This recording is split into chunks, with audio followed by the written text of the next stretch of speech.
اعوذ باللہ من الشیطان الرجیم بسم اللہ الرحمن الرحیم رب اشرح لی صدری ویسر لی امری واحلل عقدۃ من لسانی یفقہوا قولی رب زدنی علما اللہم فقہنا فی الدین آمین یا رب العالمین۔ جی سورۃ البقرہ آیت نمبر 106 سے شروع کریں گے۔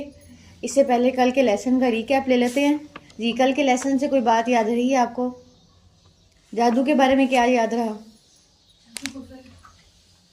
جادو کفر ہے، ٹھیک ہے، جیسا گمان کریں گے ویسا اور ہم جیسا گمان کرتے ہیں ویسا ہی ہمارے ساتھ ہونے لگ جاتا ہے، نشانیاں ملنا شروع ہو جاتی ہیں، اور ہمارے سیلف ڈاؤٹ کا ایسے لوگ فائدہ اٹھاتے ہیں جن لوگوں کا کاروبار ہو چکا ہوتا ہے یہ کہ تمہیں یہ فلانی جگہ تکلیف ہے نا، تمہارے ساتھ فلان ٹائم یہ ہوا تھا نا۔ اور بعض دفعہ آپ دیکھیں نا کہ اگر ایک بندے کی زیادہ جگہ ڈیوٹی لگی ہو تو وہ کبھی اس کے پاس جائے گا، کبھی اس کے پاس جائے گا، تو وہ نظر تو ہٹ گئی پچھلے والے سے۔ تو ایسا نہیں ہوتا، شیطان کے پاس بھی اپنی ایک فوج موجود ہے، اور وہ کیا کرتا ہے، ہر ایک کے ساتھ ایک لگاتا ہے۔ تمہاری ڈیوٹی اس کے اوپر ہے، تمہاری ڈیوٹی اس کے اوپر ہے، تمہاری ڈیوٹی اس کے اوپر ہے۔ اب جب ہمارا ہمزاد شیطان ہوتا ہے، اس کو ہمزاد بھی کہتے ہیں، جب اس طرح کے لوگ ہوتے ہیں جو کمرشلی یہ کام کر رہے ہوتے ہیں اور جنہوں نے دعویٰ کیا ہوتا ہے کہ ہم نے جنات کو قابو میں کیا ہوا ہے، اب وہ کیا کرتے ہیں کہ اپنے جنات کے ذریعے اس جن سے پوچھتے ہیں کہ اس کی مجھے تھوڑا بایو ڈیٹا بتاؤ، اس کی کیا۔ آپ دیکھیں نا کہ اگر کوئی انسان بہت زیادہ وہمی ہے اور بہت زیادہ وہم کرتا ہے تو وہ جو ہمارے ساتھ ایک ہر ٹائم موجود ہے، جیسے فرشتے ہمارے بارے میں ہر ٹائم جانتے ہیں کہ ہماری کیا صورتحال چل رہی ہے، ٹھیک ہے۔ اب دل کے جو خیالات ہیں نا، جو ہم زبان پر نہیں لاتے، وہ شیطانوں کو بھی نہیں پتا ہوتا، وہ صرف اللہ جانتا ہے۔ ہم کہتے ہیں اللہ تعالیٰ دل کے حال جانتا ہے، تو دل کے حال جاننے کا مطلب وہ صرف اللہ جانتا ہے۔ جو فرشتے ہیں یہ شیطان ہیں، وہ وہی چیز ریکارڈ کرتے ہیں جو ہم زبان سے کرتے ہیں یا ہاتھوں سے کرتے ہیں، ٹھیک ہے۔ اس لیے گناہ کا خیال آنے پہ کیا ہے کہ فوراً گناہ نہیں لکھا جاتا جب تک کہ وہ عمل نہیں کر لیا جاتا، ٹھیک ہے۔ اور نیکی کا خیال آنے پہ اس کا اجر لکھ دیا جاتا ہے، یعنی ان فرشتوں کو انفارم کر دیا جاتا ہے کہ اب اس نے نیت کر لی ہے، یا بعد جب ہم بول کے کہتے ہیں کہ میں یہ کام کروں گی، تو ابھی کیا نہیں بھی ہوتا تو بھی اس کی لکھ لی جاتی ہے کہ اس نے نیت کی اچھے کام کی، ٹھیک ہے۔ تو جو چھوٹے چھوٹے نیکی کے کام ہیں نا، ان کی نیتیں ضرور کیا کریں اور رکھا بھی کریں کہ انشاءاللہ اس کو میں کروں گی۔ پھر بعض دفعہ زندگی مہلت دیتی ہے، نہیں دیتی آپ کو اس چیز کے لیے، لیکن کیا ہے کہ وہ جو ہمزاد شیطان ہے اس کے ذریعے کچھ خبریں اس تک پہنچ جاتی ہیں، اور وہ پھر وہ تمہارے ساتھ فلاں ٹائم بھی ہوا تھا نا، تم بیمار ہوئی تھی اور تمہارے گھر یہ ہوا تھا، کہتے ہیں بابا جی کو تو سب پتہ ہے۔ اور بابا جی کو جو سب پتہ ہوتا ہے نا، وہ بابا جی صرف 2-4 خبریں جھوٹی سچی جو لے رہے ہوتے ہیں، اس میں ایک جھوٹ کے اندر 100 جھوٹ انہوں نے مکس کر کے پھر آپ کو کہانی سنانی ہوتی ہے، اور آپ نے اس کہانی سے مرعوب ہو جانا ہوتا ہے، اور پھر اس کے بعد ان کا بزنس سیٹ ہے۔ پھر آپ کو جب مشکل ہونی، پریشانی ہونی ہے، آپ نے اللہ کے پاس نہیں جانا، آپ نے بابا جی کے پاس جانا ہے۔ پھر یہ کیا ہے؟ یہ عقیدے کی خرابی ہے، ٹھیک ہے۔ اللہ تعالیٰ پیچھے کہہ چکے ہیں پارہ 1 میں، اللہ کے ساتھ شریک مت بنانا، اللہ کے ساتھ اندادن نہ کرنا۔ اندادن کیا ہوتا ہے؟ ندا، پکارنا۔ کس کو پکارنا ہے؟ اللہ کو پکارنا ہے۔ جب انسان کو مشکل ہوتی ہے، پریشانی آتی ہے، اس کو سب سے پہلے کون یاد آتا ہے؟ اگر اللہ یاد آتا ہے تو مطلب اللہ کی طرف عقیدہ آپ کا سیٹ ہے۔ لیکن اگر اللہ یاد نہیں آتا، کوئی اور یاد آتا ہے کہ فلاں کے پاس جائیں گے، اس سے مسئلہ حل کرواتے ہیں، ٹھیک ہے۔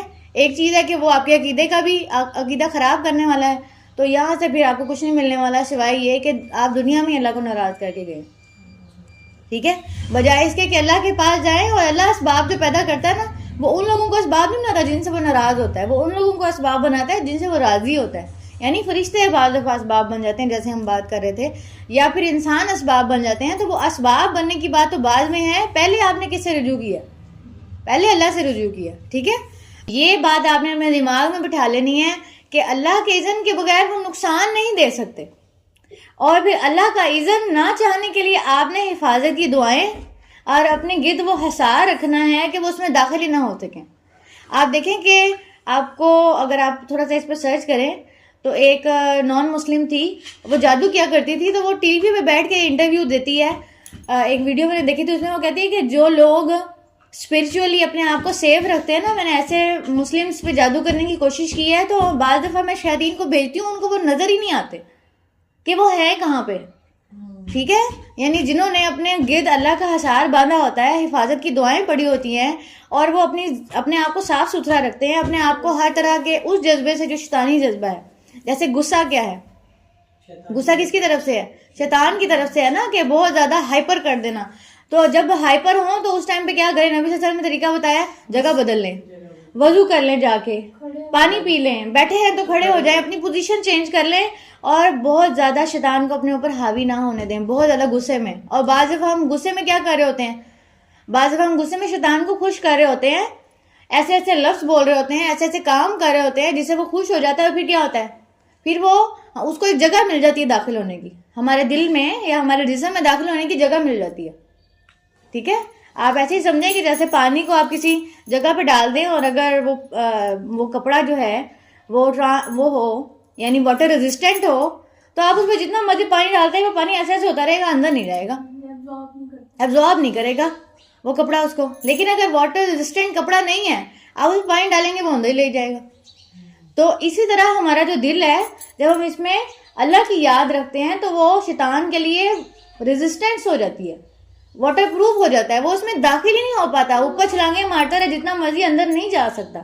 لیکن جب ہم اپنے دل کے اندر اس کے لیے ایبزاربن کے لیے جگہ بنا دیتے ہیں، غصہ جذب کرتے ہیں، نیگیٹو باتیں جذب کرتے ہیں، پھر وہ کہتا ہے دیکھا اب یہ ایبزاربن زمین مل گئی، اب میں بھی جا سکتا ہوں اندر، اس کو جگہ دے دیتے ہیں ہم اندر جانے کی. تو ایسی چیزوں کو دل میں رکھیں ہی نہ.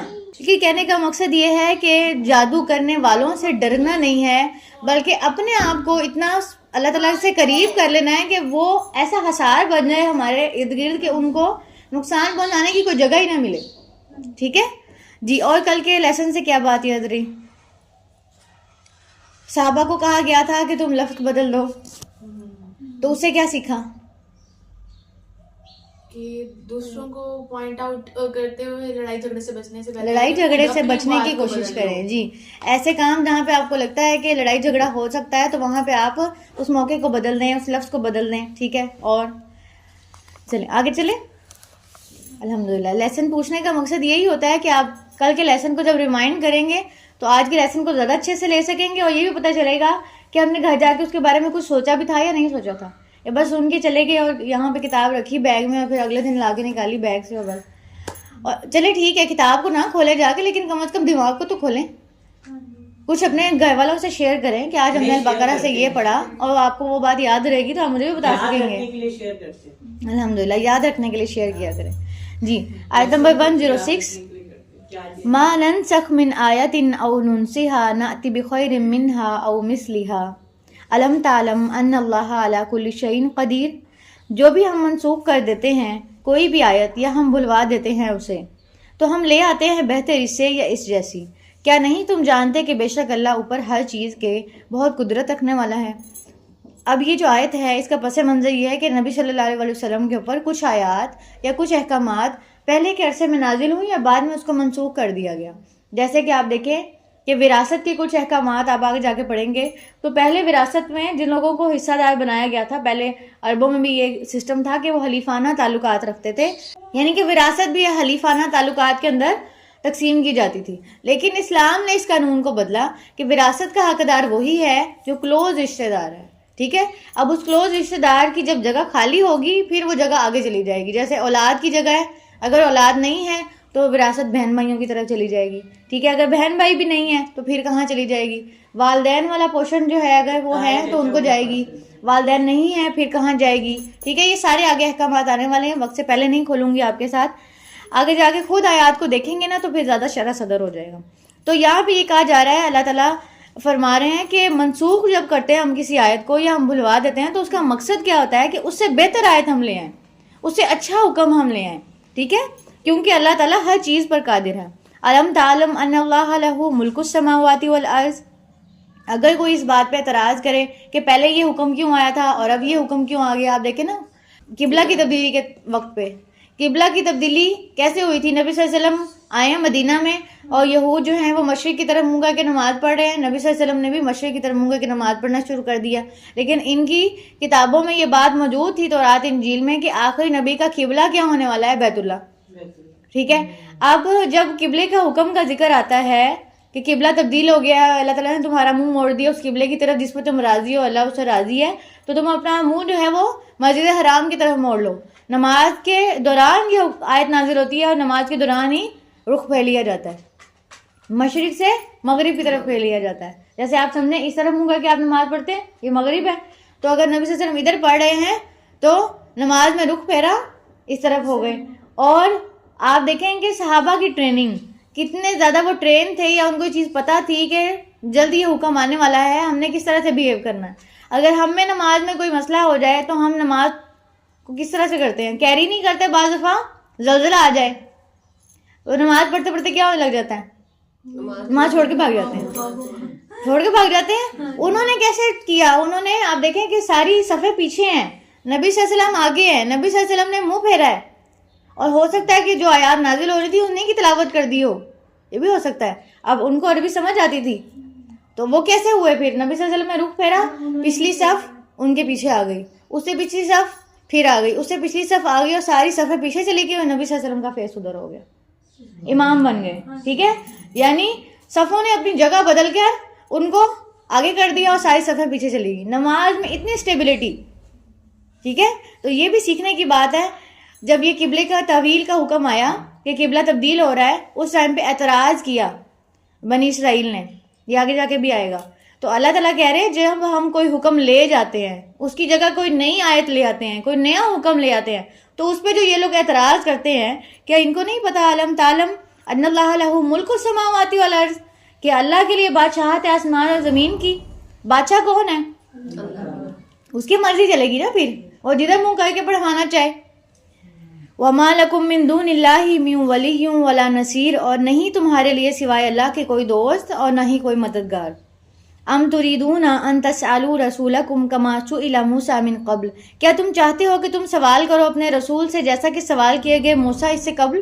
اب عام صحابہ کی بھی تربیت کی جا رہی ہے کہ نبی صلی اللہ علیہ وسلم سے کسی آیت کی تبدیلی پر یا تحویل قبلہ یا کچھ اور, اس ٹائم پر وہ معاملہ نہ کرنا جو موسیٰ علیہ السلام کی قوم نے اپنے نبی سے کیا تھا. کیا کیا تھا انہوں نے, سوال کیے تھے نا, سوال بہت زیادہ, یہ کیسے کریں, وہ کیسے کریں, اور ایسے کیوں نہیں ہوا, اور یہ کیوں نہیں لے کے آئے تم, اور تم جو ہے وہ اللہ کو ہمیں دکھاؤ, اور جگہ جگہ اعتراض کیے. ٹھیک ہے, تو اللہ تعالیٰ صحابہ سے کیا کہہ رہے ہیں کہ تم نے صحابہ کرام نبی صلی اللہ علیہ وسلم کے ساتھ یہ معاملہ نہیں کرنا. اور آپ دیکھیں کہ صحابہ کی پھر صحابہ نے اس حکم کو لیا, سمعنا و اطعنا. انہوں نے کیا کیا تھا, سمعنا و عصینا, سنا تھا لیکن نافرمانی کی تھی, نہیں مانی تھی اللہ کی بات, اور اپنے نبی کے ساتھ وہی حرکتیں کرتے رہے تھے.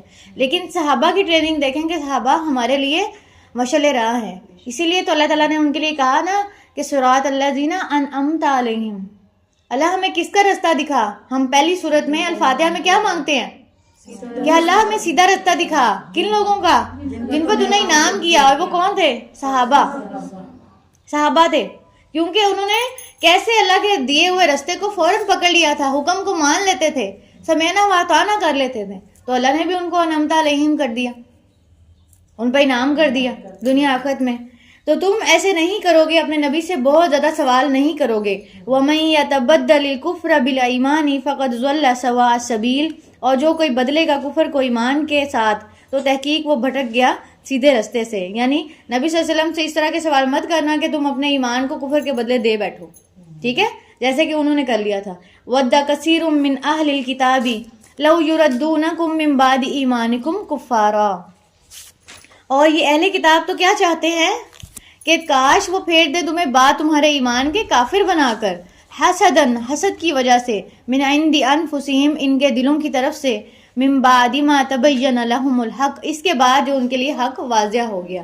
اب یہ کیا کرتے تھے, آپ دیکھیں کہ مدینہ میں نبی صلی اللہ علیہ وسلم کی مجلس میں, ہم نے کل بھی بات کی تھی, اہل کتاب بھی بیٹھتے تھے جب وہ رائنا کہتے تھے, اور صحابہ بھی بیٹھتے تھے. اب کوئی آیت اگر چینج ہوئی ہے یا کوئی حکم بدل گیا ہے تو یہ آپس میں ڈسکس کرتے تھے, ان کو بھی کہتے تھے یہ تمہارا کیسا نبی ہے کہ کبھی کچھ کہتا ہے, کبھی کچھ کہتا ہے, کبھی کوئی آیت لے آتا ہے, کبھی کوئی آیت لے آتا ہے, پچھلے حکم کو کہتا ہے نہیں یہ اب نہیں کرنا. ٹھیک ہے, تو اب یہ جو ننسخ والی آیت کو آگے کنٹینیو کر کے کتنی آیات اس پہ آ گئی کہ وہ کیا چاہتے ہیں, وہ تم سے کیوں اس بات کو ڈسکس کرتے ہیں, تاکہ تمہارے دل میں ایسا شک ڈالیں کہ تمہارے دل میں ایمان کی بجائے کیا آ جائے, کفر آ جائے, اور تم کہو کہ ہاں بالکل ایسے ہی ہے. کیوں ایسے نبی صلی اللہ علیہ وسلم کرتے ہیں, اور پھر کیا کرنا چاہیے ہمیں, پھر ہم انکار کر دیں ان کا, یا پھر شک ڈال دیں دل میں. اب دیکھیں نا, جب کسی چیز میں شک پیدا ہو جاتا ہے تو انسان کہتا ہے کہ کھانے والے بھی ہوتے, انسان کیا کہتا ہے, نہیں میں نے نہیں کھانا. تو اب کیا ہے کہ یہ چاہتے تھے کہ حکم تو آ رہا ہے نبی صلی اللہ علیہ وسلم کی طرف سے, ان کے دل میں کچھ شک پیدا کیا جائے تاکہ ان کا جو ایمان ہے نا وہ خراب ہو. اب وہ اہل کتاب اس سے یہ کیوں چاہتے ہیں؟ حسد کی وجہ سے. اللہ تعالیٰ کہہ رہے ہیں حسدن من عند انفسہم، ان کے دل کے اندر جو حسد تھا نا. حسد کیا تھا؟ حسد کیا ہوتا ہے؟ کسی کی ملی ہوئی نعمت پہ اچھا نہ لگنا اور اس کے زوال کی تمنا کرنا. حسد پہ ہم پہلے بات کر چکے ہیں. کیا ہے حسد؟ ملی ہوئی نعمت کو آپ کو پسند نہ آنا اور آپ کیا تمنا کریں کہ اس کو نہ ملے، اس سے ہٹ جائے. اب جو نبی صلی اللہ علیہ وسلم کو پروٹوکول مل رہا ہے، صحابہ کو جو عزت مل رہی ہے اللہ تعالیٰ کی طرف سے، کیونکہ وہ خود اس پہ عمل کر رہے ہیں تو وہ ان کو پسند نہیں آ رہی، اور یہ کہہ رہے ہیں کہ کسی طریقے سے ہم ان کو کیا کریں، ان سے بھی ہٹوائیں، ان کو بھی اپنے ساتھ ملوائیں. جیسے ہم پہ اللہ کا غضب ہوا، ان پہ بھی کوئی غضب آ ہی جائے. ٹھیک ہے؟ تو اللہ تعالیٰ کیا کہہ رہے ہیں؟ من بعد ما تبین لہم الحق، جب واضح ہو گیا ان کے لیے حق، اس کے بعد ان کے دل یہ اس چیز کی تمنا کر رہے ہیں. اب نبی صلی اللہ علیہ وسلم کو کیا حکم ہے؟ فاعفوا واصفحوا حتی یاتی اللہ بامری. جب تک اللہ کا فیصلہ نہیں آ جاتا نبی صلی اللہ علیہ وسلم آپ ان سے درگزر کرتے رہیں اور ان کو معاف کرتے رہیں. یعنی اللہ ان کا فیصلہ کرے گا، آپ نے آگے کیا کرنا ہے؟ درگزر والا معاملہ کرنا ہے. بعض دفعہ ہوتا ہے نا ایسے کہ ہمارے اس سے سیکھنے کا سبق ہمارے لیے کیا ہے کہ بعض دفعہ آپ کو سامنے والا اپنا حسد شو کروا رہا ہوتا ہے، آپ کو پتہ چل رہا ہوتا ہے کہ یہ بندہ میرے سے حسد کر رہا ہے، پھر ہم کیا کرنے لڑنے بیٹھ جائیں اس سے، اور اسے کہیں تم میرے سے حسد کرتے ہو، آج کے بعد میرے گھر میں نہ آنا. ایسے کہیں اس سے کیا کریں؟ جب تک اللہ کا حکم نہیں آ جاتا، یعنی اللہ تعالیٰ اس کو خود ہدایت نہیں دے دیتا یا خود اس کو ایکسپوز نہیں کر دیتا، آپ کیا کریں؟ فاعفوا واصفحوا، درگزر کریں اور معاف کریں اور احتیاط کریں. اب دیکھیں نا کہ نبی صلی اللہ علیہ وسلم بھی پھر دیکھیں کہ ان کے ساتھ کیسا معاملہ کرتے تھے اور صحابہ کے ساتھ ان کا کیسا معاملہ تھا. صحابہ سے تو آپ دیکھیں کہ ان کو لاڈ بھی ملتا تھا نبی صلی اللہ علیہ وسلم کا. جب کوئی ان کے مجلس میں نہیں آتا تھا تو اس کے بارے میں سوال بھی ہوتا تھا کہ وہ نہیں آیا آج. ٹھیک ہے؟ تو لیکن ان کو نہیں ملتا تھا. تو دیکھیں نا جو بندہ جو ہے نبی صلی اللہ علیہ وسلم سے قریب ہے، نبی صلی اللہ علیہ وسلم اس کے ساتھ کیسا معاملہ کر رہے ہیں، اور جو صرف حسد لے کے آ رہے ہیں اپنے دلوں میں اور ان کا مقصد ہدایت لینا بھی نہیں ہے، تو ان کے ساتھ نبی صلی اللہ علیہ وسلم کو کیا کہا جا رہا ہے؟ درگزر کرو، معاف کرو، جانے دو. اور کہتے ہیں دفع کرو، پنجابی میں کہتے ہیں دفع کرو. تو اللہ تعالیٰ کیا کہہ رہا ہے؟ فاعفو، درگزر کرو، جانے دو، بات ہی نہ کرو ان کے ساتھ. ان اللہ علی کل شیء قدیر، بے شک اللہ ہر چیز پر قادر ہے. یعنی ان کے جو حسد ہے اس کو ظاہر کرنے کا پر قادر ہے اللہ تعالیٰ. وَأَقِیمُوا الصَّلَاةَ وَآتُوا الزَّکَاةَ، اب ہمیں کیا حکم دیا جا رہا ہے اور صحابہ کو بھی کیا حکم دیا جا رہا ہے کہ تم ان کے پھیر میں آنے کی بجائے کیا کرو؟ نماز قائم کرو اور زکوٰۃ ادا کرو. وَمَا تُقَدِّمُوا لِأَنفُسِكُم مِّن خَيْرٍ تَجِدُوهُ عِندَ اللَّهِ، اور جو بھی تم آگے بھیجو گے اپنے نفسوں کے لیے کوئی خیر تو تم اس کو اللہ کے پاس پاؤ گے. یعنی تمہیں یہاں سے بھیجنی پڑے گی، تمہیں یہاں سے سیونگ جمع کروانی پڑے گی. بینک سسٹم کیا ہوتا ہے؟ بینک میں آپ کیا کرتے ہیں؟ جو چیز آپ نے یوز نہیں کرنی ہوتی آپ بینک میں جمع کرواتے ہیں، آپ کہتے ہیں یہاں سیو رہے گی. ایسے ہی ہے نا؟ اور پھر جب آپ کو ضرورت ہوتی ہے تو آپ نکلوا لیتے ہیں. تو یہاں سے نیکیاں اللہ کے پاس جمع کروائیں، بھیجیں اللہ کے پاس، اللہ تعالیٰ اپنے پاس رکھیں. اللہ تعالیٰ کیا کہہ رہے ہیں؟ جب تم میرے پاس آؤ گے تو تم اس کو میرے پاس پاؤ گے. یعنی یہاں سے تم نماز بھیجو گے، اچھی نماز بھیجو گے، اللہ کے پاس جا کے سٹور ہو جائے گی. یہاں سے تم زکوٰۃ بھیجو گے، دو گے تو انسانوں کو. نماز ہم کس لیے پڑھ رہے ہیں؟ نماز ہم اس لیے پڑھتے ہیں کہ اللہ کا ذکر ہو جائے. نماز ہم اس لیے پڑھتے ہیں کہ ہمارے گناہ دھل جائیں. نماز ہمیں بے حیائی اور برائی سے روکتی ہے، اس لیے پڑھتے ہیں. نماز ہمارے نفس کا تزکیہ کرتی ہے، اس لیے پڑھتے ہیں. تو اب کہنے کا مطلب یہ کہ اس کے بہت سارے فائدے ہیں، لیکن ان میں سے سب سے بڑا فائدہ کیا ہے کہ کر تو ہم اپنے لیے رہے ہیں. زکوٰۃ ہم دیکھیں انسانوں کو دے رہے ہوتے ہیں، ان کا بھلا ہو رہا ہوتا ہے، لیکن ہمارا اجر کہاں جا رہا ہے؟ اللہ کے پاس. یعنی ایسے لگتا ہے جیسے ڈبل انویسٹمنٹ ہے، دنیا میں بھی کام آ رہی ہے وہ چیز اور آخرت میں بھی سٹور ہوتی جا رہی ہے. ٹھیک ہے؟ تو وَأَقِیمُوا الصَّلَاةَ وَآتُوا الزَّکَاةَ ڈبل انویسٹمنٹ ہے. اس دنیا میں بھی کام آ رہی ہے، اس دنیا میں بھی ہمارا تزکیہ کر رہی ہے، ہمیں بے حیائی اور برائی سے روک رہی ہے نماز، اور اللہ کے پاس بھی جمع ہوتی جا رہی ہے. وَمَا تُقَدِّمُوا لِأَنفُسِكُم مِّن خَيْرٍ تَجِدُوهُ عِندَ اللَّهِ، تم اس کو اللہ کے پاس پا لو گے. یعنی وہ دنیا میں ختم نہیں ہو جائے گی. یہ کیوں ہے؟ کیونکہ ہم اللہ پہ یقین رکھتے ہیں، ہم اللہ پہ ایمان رکھتے ہیں، اور اس آخرت کی وجہ سے وہ نیکی کر رہے ہوتے ہیں. جو لوگ ایمان نہیں رکھتے وہ بھی اس دنیا میں بہت سارے نیک کام کر رہے ہیں، جیسے اس دن بھی بات ہوئی تھی سوشل ویلفیئر کا بہت سارا کام کر رہے ہیں، لیکن ان کو کہاں پہ اس کا ریوارڈ مل رہا ہے؟ اس دنیا میں شہرت مل گئی، اس دنیا میں جو لوگوں کی دعائیں مل گئیں، اس دنیا میں ان کو آسانیاں مل گئیں زندگی میں، لیکن آخرت میں ہے کوئی حصہ؟ تو وہاں ان کے لیے کیوں نہیں جا رہا؟ وہ بھی تو کر رہے ہیں نیکیاں، لیکن وہ اللہ کے لیے نہیں نہ کر رہے. ہاں، کیونکہ پیچھے نیت ہے نا، پیچھے جو بیس ہے وہ کیا ہے؟ اس دنیا کا حصول ہی ہے. اور ہمارے لیے کیا حصول ہے؟ ہم کیا سوچ کے نیکی کریں؟ صرف اس دنیا کے حصول کے لیے مت کریں. اس سے اپنی نیتوں کا جائزہ لے سکتے ہیں ہم. اس آیت سے ہم اپنی نیتوں کا جائزہ لے سکتے ہیں کہ اگر ہم نے اللہ کے پاس کوئی خیر بھیجی ہے جس کو ہم اللہ کے پاس پانا چاہتے ہیں، تو کیا ہم نے یہ اس نیت سے کی بھی ہے؟ کیا ہم جو پڑھ رہے ہیں وہ اس نیت سے پڑھ رہے ہیں کہ اللہ تعالیٰ ہمیں دیکھے اور ہمارے قدموں کو نوٹ کر لے اور ہمارے آنے جانے کو لکھ لے اور اسی راستے میں ہمیں موت دے؟ یا ہم اس لیے آ رہے ہیں کہ ہمیں کسی انسان کو خوش کرنا ہے، یا حاضری لگوانی ہے اپنی؟ نیتوں کا جائزہ. اللہ کی خاطر آئیں. آپ میں سے ایک آئے یا 10 آئیں، اللہ کی خاطر آئیں. اور میں بھی آ رہی ہوں اللہ کی خاطر، کہ آپ میں سے یہاں پہ ایک بیٹھے یا 10 بیٹھے، سب کو ایک جیسا ہی ملے گا. کیوں؟ کیونکہ ہم دے اللہ کی خاطر رہیں اور لے اللہ کی خاطر رہیں. ٹھیک ہے؟ جب ہم اللہ کی خاطر کر رہے ہوتے ہیں تو ہمیں تعداد سے فرق نہیں پڑتا، اور نہ تعریف سے فرق پڑتا ہے، اور نہ تنقید سے فرق پڑتا ہے. اگر ہمیں تعریف سے تو فرق نہ پڑے پر تنقید سے فرق پڑے تو اس کا مطلب ہے چیک کرنے کی ضرورت ہے اللہ کی خاطر کر رہے ہیں. اگر تنقید سے فرق پڑ رہا ہے اور کام رک رہا ہے، اس کا مطلب ہے کہ شاید وہ کہیں نہ کہیں انسانوں کی اپریشیشن کا شکار تھا. اور اگر تنقید سے فرق نہیں پڑ رہا، آپ کا کام جاری ہے، تو اس کا مطلب ہے کہ وہ اللہ کی خاطر ہے. ٹھیک ہے؟ تو یہ ایک پیمانہ ہے چیک کرنے کے لیے کہ اللہ کی خاطر کرنے والے کام ہم اللہ کے پاس پائیں گے، اور جو ہم نے صرف اپنی ذات کے لیے کیے ہوں گے وہ یہیں پہ رہ جائیں گے. اس کے بارے میں نبی صلی اللہ علیہ وسلم کی حدیث ہے. نبی صلی اللہ علیہ وسلم نے فرمایا کہ قیامت کے دن اللہ کے حضور سب سے پہلے حساب کے لیے 3 لوگ پیش کیے جائیں گے. ان میں سے ایک شہید ہوگا. ٹھیک ہے؟ ان میں سے ایک عالم ہوگا. اس شہید سے پوچھا جائے گا کہ تم کیا کر کے آئے؟ تو وہ کہے گا اللہ میں تیرے راستے میں شہید ہو کے آئے. تو اللہ تعالیٰ کہیں گے تم جھوٹ کہہ رہے ہو، تم اس لیے شہید ہوئے کہ لوگ تمہیں شہید کہیں، لوگ تمہاری واہ واہ کریں کہ دیکھو اللہ کی راہ میں شہید ہو گیا.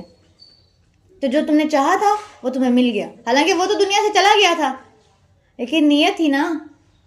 وہ تو اس دنیا سے جا چکا تھا. وہ خواہش، وہ جو تعریف ہے وہ ملی بھی کس کو ملی؟ اس کو تو نہیں ملی. شاید اس کے گھر والوں کو ملی ہو کہ آپ کے گھر والے شہید ہیں، یا ان کو کچھ جو ہے وہ مالی مدد کی گئی ہو ان کی. اس کو تو کچھ نہیں ملا. تو اس کو اس کی نیت کے بیس پہ جو ہے وہ اللہ تعالیٰ نے جج کیا کہ تم نے یہ نہیں چاہا تھا، تم نے چاہا تھا تمہاری تعریف ہو. وہ تمہیں مل چکا، اب تمہارے لیے کچھ نہیں ہے، چلو جہنم میں. اور جہنم میں سب سے پہلے اس کو جھونکا جائے گا. پھر ایک عالم کو بلایا جائے گا، اس سے پوچھا جائے گا تم کیا کرتے رہے؟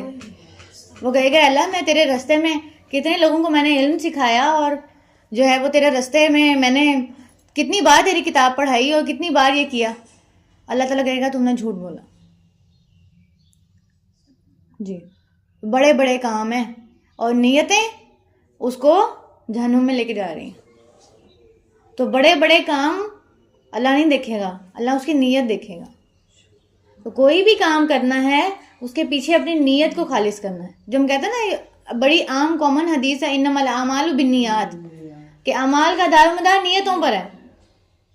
جی، ان اللہ بما تعملون بصیر، بے شک جو تم عمل کرتے ہو اللہ خوب دیکھنے والا ہے. تو یہاں پہ ہم نے کیا دیکھ رہا ہے اللہ تعالیٰ؟ پیچھے تو بات ہوئی تھی کہ جو خیر تم بھیج رہے ہو اللہ کے پاس، تو اللہ تعالیٰ دیکھ رہا ہے نیتوں کو. ان اللہ بما تعملون بصیر، ایک چیز ہے جو نظر آ رہی ہے اور ایک چیز ہے جو اس کے بیہائنڈ ہے. تو اللہ تعالیٰ ان نیتوں کو بھی دیکھ رہا ہے. وَقَالُوا لَن يَدْخُلَ الْجَنَّةَ إِلَّا مَنْ كَانَ هُودًا أَوْ نَصَارَىٰ، اور انہوں نے کہا ہرگز نہیں داخل ہوگا جنت میں مگر جو یہودی ہو یا نصرانی ہو. اب یہ بھی ان کی فرقہ واریت کی وجہ سے ان کے اندر کیا چیز پائی جاتی تھی کہ ہمارے فرقے میں آؤ گے تو جنت میں جاؤ گے ورنہ نہیں جاؤ گے. تلک امانیہم، اللہ کہہ رہے ہیں یہ ان کی تمنائیں ہیں. قل ہاتوا برہانکم ان کنتم صادقین، کہہ دو کہ کوئی دلیل لے کر آئیں اگر ہو تم سچے کہ اللہ نے کوئی وعدہ کیا ہوا ہے، کہیں لکھا ہوا ہے کہ جی فلانا فرقہ ہی جائے گا جنت میں، تو بتا دیں پھر. بلا من اسلم وجہہ للہ، بلکہ کون جائے گا جنت میں؟ من اسلم وجہہ للہ، جس نے اپنا چہرہ اللہ کے سپرد کر دیا. وہو محسن، اور وہ احسان کرنے والا ہے، اور وہ محسن ہے.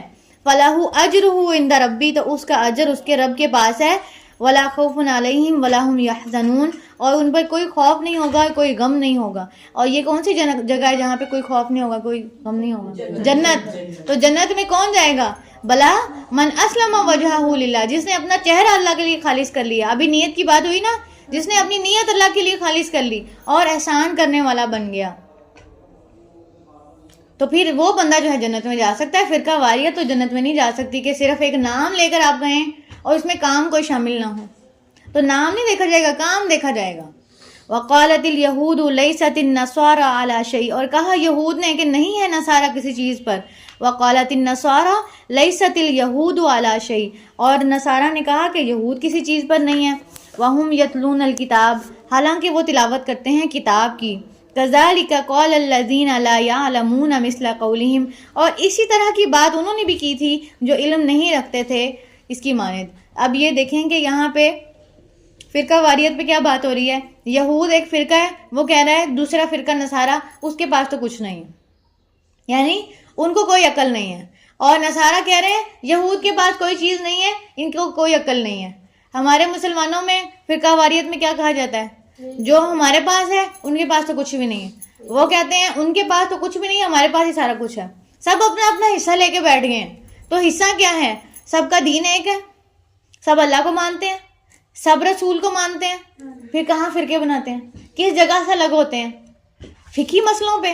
فقہی مسئلوں میں ہر ایک کی اپنی رائے ہو سکتی ہے. فقہی مسئلوں میں آسانیاں بھی دی گئی ہیں، ایسے کرنا ایسے کر لو، ایسے کرنا ایسے کر لو. اس پہ یہ کہنا کہ یہ ایسے کرتے ہیں تو یہ فلاں فرقے سے ہیں، اور یہ ایسے کر رہے ہیں تو یہ فلاں فرقہ ہو جائے گا.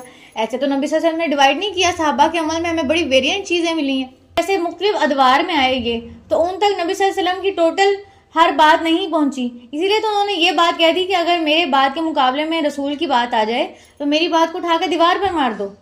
تو جب کتابوں کو بعد میں جمع کیا گیا، آپ دیکھیں نا کہ ٹیلی کمیونیکیشن پہلے اتنا زیادہ نہیں تھا کہ آپ کو ایک ایپ کے اندر صحیح بخاری بھی مل جائے اور ہر ایک کی کتاب مل جائے. تو جس کے پاس جو کتاب تھی اس نے اس کو بیس بنا کر فتویٰ دیا کہ ہاں یہ کام ایسے کر سکتے ہیں، ایسے نہیں کر سکتے. ٹھیک ہے. اب جو ان کے فالوورز تھے انہوں نے یہ نہیں دیکھا کہ جب ساری چیزیں جمع ہو گئی ہیں اور ان کی یہ کال بھی موجود ہے کہ جہاں نبی صلی اللہ علیہ وسلم کی بات آ جائے تو اس کو پریورٹی دیں اور اس کی چینز دیکھیں کہ وہ دیکھیں. چینز کا مطلب ہے جب آپ حدیث کا علم حاصل کرتے ہیں تو وہاں پہ روایت کرنے والے جتنے زیادہ ہوتے ہیں اس چین کو اتنا اسٹرانگ سمجھا جاتا ہے. ٹھیک ہے. اور جہاں پہ روایت کرنے والوں میں کہیں نہ کہیں چین بریک ہوتی ہے، یا یہ بندہ جو تھا روایت کرنے والا یہ جھوٹا تھا، یا یہ بندہ اس مجلس میں شامل ہی نہیں تھا اور اس نے غلط روایت پیش کی ہے، تو وہ جو حدیث ہے وہ صحیح کے درجے میں نہیں آتی بلکہ موضوع کے درجے میں آ جاتی ہے. یعنی حدیث کی بھی اقسام ہے.